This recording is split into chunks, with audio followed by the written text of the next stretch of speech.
Yang ni dia lukis lah. Kau mah bodoh lah.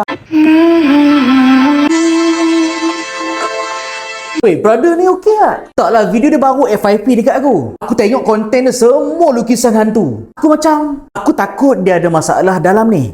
Bukan gila. Ada satu terms doktor pakar sakit jiwa guna, kita panggil psikosis. Dan psikosis ni senang cerita, dia macam lose contact with reality. Senang cerita macam gila jugalah. Tapi aku bukan nak cakap brother ni gila Aku cuma curious, setiap lukisan itu adakah dia nak menggambarkan benda yang dia nampak? Tapi kita tak nampak, dia seorang je nampak. Dan benda ni menghantui dia. Itulah kita panggil sebagai halusinasi, visual hallucination.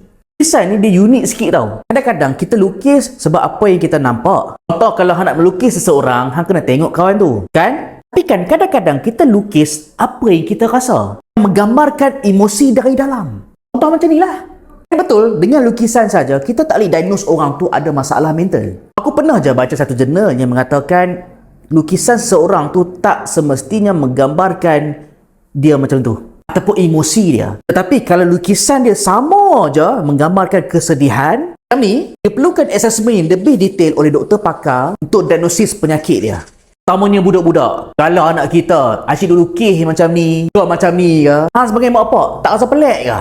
So jangan ignore lukisan yang mungkin ada elemen perasaan. Aku harap brother ni lukis hantu ni just sebab minat dia sahaja dan bukan sebab lain.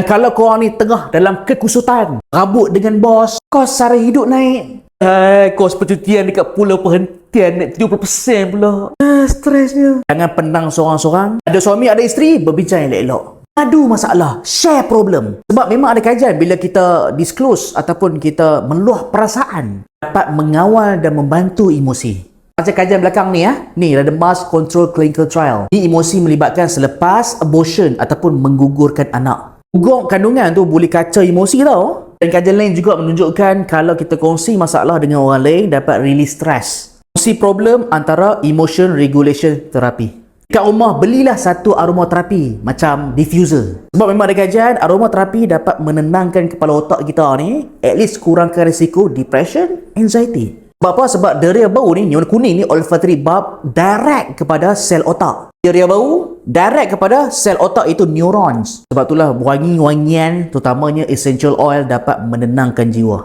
Apa kau cari inhaler macam ni? Bida Life. Inhaler floral aroma. Ada ekstrak bunga chamomile, bunga kenanga, mana dapat membantu untuk perubahan bahan kimia dalam otak yang kita panggil sebagai neurotransmitter. Neurotransmitter macam dopamin, serotonin, glutamate, hormon oksitosin. Neurotransmitter lah yang mencorakkan kita punya emosi, pemikiran. Itulah certain aromaterapi dia bantu untuk tenang.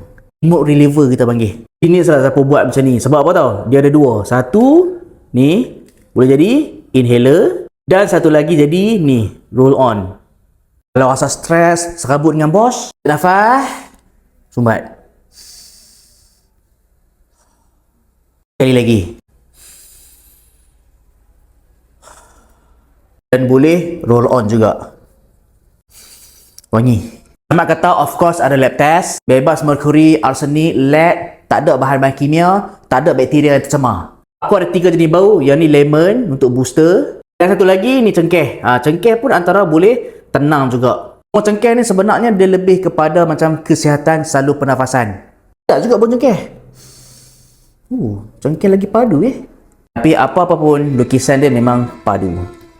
Aku tengok pun dia seriau. Macam mata bergerak.